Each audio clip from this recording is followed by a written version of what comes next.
Hello all, this is Ryan with Dark Winter Moon in Boston, and today I wanted to talk to you about the element of fire and how you can work with it magically, its characteristics, and some of my experiences with it in the craft. So, especially lately, fire has been really coming up for me. I've had a lot of tarot readings where I've seen the suit of wands, and in tarot, wands corresponds to fire. So, fire is about passion, will, the drive to get things done. It's the motivating force in the elements of witchcraft, and it helps propel you forward and make decisions. So, also for me, I am an Aquarius sun sign with an Aries moon and a Libra rising. So, fire for me is my element, the second element with which I have the most affinity, the first being air. So, I am very much described as an Aries moon, which is my internal sort of fiery, passionate nature, but filtered through the lens of the Aquarian focus and intellect with the balance of Libra. So overall, I tend to be fairly balanced, but when you get me angry or you ignite my passions, they erupt, and I'm moving forward very quickly. So, with that said, fire for me has held a long fascination in my life. But it wasn't until I read, probably at the age of 12, this series of books called Circle of Magic. And they start out with this young wizard who starts learning about magic, and he, as part of his training, has to summon a fire elemental. And I remember the descriptions of the magical summoning circle that he had to create, and all the magical and arcane sigils that he created in order to provide a magical container for this elemental. And I remember thinking how amazing and cool that sounded and how I wanted to learn more. So these stories in Circle of Magic gave me the first inkling that there was more than just a simple materialistic experience of fire, that there was a deeper spiritual meaning to it. And intuitively, I wanted to seek that out. And so, years later, when I discovered witchcraft, I started to realize that there was a spirituality that embodied that there was more to fire and all the elements and even nature itself than just it being this material expression of it being inanimate matter. So, one of my first incredible experiences in the craft with fire was pretty early on in my journey in the craft. I was working with my first coven at that time, and we had just finished one of our rituals, and we were all just sitting around the fire, kind of decompressing, and I found myself staring into the flames, and I was just mesmerized and hypnotized by them. And I was just really, really focusing deeply on the fire. And a few minutes later, I heard someone calling my name, and it took a minute for me to realize that they were even talking to me, and it shook me out of it. And the voice said, "Ryan, stop." And it was one of my coven mates. And I realized at that moment that I had been focusing so intently on the fire that I had been pouring energy into it. And it had been flaring up and raging and making a whole bunch of noise. And I was like, wow, that was really cool. I never knew that by focusing on fire that it would start to behave that way. And so at that moment, I felt this really deep and pretty amazing, wondrous connection with fire. And that if I learned that if a witch could focus on it, if a practitioner could focus on fire, they could learn to have a relationship with it and learn to partner with it to accomplish great things. So later on in my witchcraft journey, when I became a little more advanced, I felt the call and pull of the fire element to come and study with it. So I set up an altar for fire, and on that altar I put this beautiful red brocade, beautifully designed ornate tablecloth, or altar cloth in this instance, and put a red candle on it that smelled like something I would associate with heat and fire. I think it was like a warm berry scent. And I put matches on there and some copper wire and garnet and all of these other items that to me not only felt like they connected me with fire, but also I had learned represented fire from my studies in witchcraft. And so I deeply wanted to connect with fire and understand its nature. So one day I was meditating in front of the altar, and I said to fire, "Fire, please help me understand you. Help me understand what you're about. Help me understand what you are at your most fundamental level."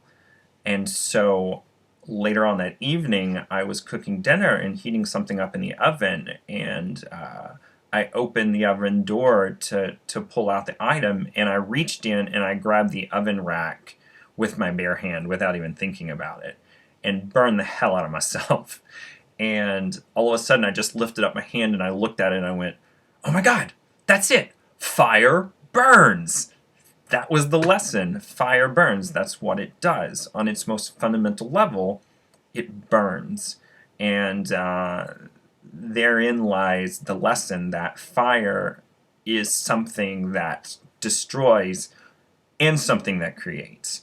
It's the thing that can burn you if you don't mind it, and it's also the thing that can burn away what is no longer valuable, what is no longer useful, what is dead and needs to be purged. It is a force that makes way for new growth. It propels you forward. It creates energy and power to get things done. It motivates. It motivated me in that moment to yank my hand back because I just burned the hell out of myself. So, yeah. So I continued this journey with fire. And again, later on, I was meditating in front of the fire altar. And during that meditation and my communion with fire, I felt that it was time to light another candle. I could never have too much fire as far as fire is concerned. So I reached onto the altar and I picked up the book of matches that I had there, or rather the box of matches, and I struck the match to light the candle, and it, before it even lit, it snapped. And I literally did this like 5 times, and at this point I was getting pretty frustrated. So I said, "Would you just light?" And I struck the match, and the flame literally leapt off the end of the match, hit me in the stomach, and rolled all the way up my chest before it went out. And of course, there was a moment of panic where I was like, "What's happening? I've never seen fire do that. Is it going to catch me on fire? Is it going to stop? What's going to happen?" And so therein, I learned the second lesson that fire wanted to teach me, and that was that fire is unpredictable, and it must be approached with respect. Yes, it can be partnered with and in some ways harnessed to get things done, but if you are not ever vigilant with fire, then it can get out of control and destroy you. And thank the gods in this instance that fire was kind enough to be teaching me a lesson and didn't take it to the extreme of actually catching something on fire, because there was no damage done. So the final thing I wanted to talk about is how do we take this elemental fire, this power, and through magic and witchcraft, internalize it so that we can utilize it in our own personal growth and to motivate ourselves and to give us passion and inspiration to get things done. And the way I like to describe that feeling, first of all, that I'm talking about, is there have been times in my life where it felt like that from the center of my chest, from my heart chakra, that fire had ignited there, and that it was just flowing through me and out of me. And I just knew in that moment that despite logic or emotion or fear, that I was going to move forward into the unknown with faith and hope and certainty and open-mindedness. And it's a beautiful place to be. And so all of the things I just described, the communing with fire, bringing it forward, can allow you to embody this.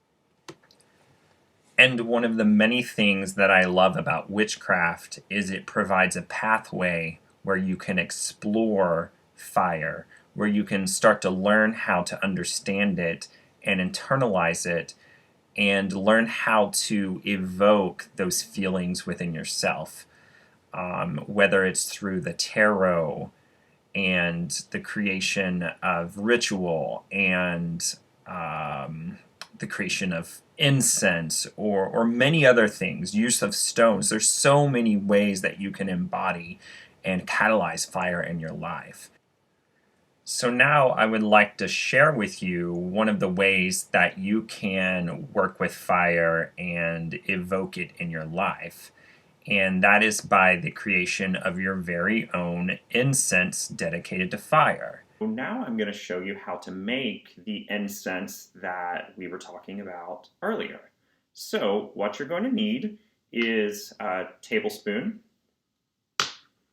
a mortar and pestle, which you can usually get at any sort of witchcraft shop or cooking store, a microplane, which is basically a really fine grater, a vegetable peeler, kitchen knife, a cheese grater, a long tine fork, a couple of bowls, and a spice container. So the spice container is for your final incense, and one reason I love these is they seal, so it keeps your incense fresher. And they also usually have the holes in the top, so it's easy to shake out your incense onto your charcoal. So just make sure before you use these that they're really clean so that the scent of whatever spice was in them before isn't in there and changes the scent profile of your incense. Also, your actual ingredients, what you're going to need is some ground cinnamon, some frankincense, an orange to zest with the microplane, and then some cinnamon essential oil, frankincense essential oil, orange essential oil, and lemon essential oil, and then some raw ginger. So I chose all of these ingredients for this incense mainly because they all have fire properties. So they're going to lend to that fire energy that you're wanting to represent and evoke with this incense. The first two ingredients are going to be your base ingredients. So these are going to give your incense the bulk, and that's the ground cinnamon and the frankincense. Now, out of all the ingredients, the frankincense may be the one that's hardest to find, but you can order it on Amazon, and there are also lots of other places online that you can order it. And you can order it in a bulk form. So it's a solid resin. So the first thing you're going to want to do is take your ground cinnamon and take out a couple of tablespoons of that and put it in your bowl. And the measurements don't have to be perfect. Just close. The next thing you're going to want to do, and for our purposes, I've already ground this up, but you're going to want to take about this much, 2 palmfuls of your frankincense and stick it in your mortar and pestle and just grind it up as fine as you can. Now, it's pretty easy to grind, so you shouldn't have too much trouble with that. And then once that's done, you're going to want to do, like I said, 2 tablespoons of that and throw it in your bowl with your cinnamon. The next thing you're going to want to do is zest your orange. So do that, pretty simple. Just give this a few passes. You're going for about a teaspoon of this, a teaspoon and a half. And when it comes off, it's going to be pretty wet. So you're going to want to just, see, like that. You're going to want to just take your fork, or your finger even. I find the fork just works easier. Doesn't stick to the fork as much as your finger. Just put that up in there. Now you're going to want to peel your ginger. So take about an inch long piece of it and just peel it with your vegetable peeler. I already have a piece that I've done that with. Once you get it peeled, you're going to want to take the fine edge of your cheese grater and just run that down there. And just do the whole thing. You probably won't use all of it, but what you're left with is something that's pretty finely ground. And then you're going to want to chop that up as finely as possible with your kitchen knife. And just throw a couple of pinches in your incense bowl. All right. Then after that, it's pretty simple. You want to add 1 drop each of your essential oils. So your cinnamon and your frankincense and your orange and then your lemon. If you get more than 1 drop in there, not a big deal. Perfect. And then this is another great use for the fork. Because you've got some wet ingredients in here, the fork is really great at breaking them up and giving you a much more even product for your incense. That way you get all ingredients burning each time you do it. And it's that simple. End up with your finished product looking like this. So that's about it. So just remember, all of these ingredients are things that you can generally find around your home or easily order. And all of the tools are something that's probably already in your kitchen. So enjoy the lovely scent of this incense and enjoy the power and passion that it evokes in you for the element of fire. Thank you so much. So mote it be.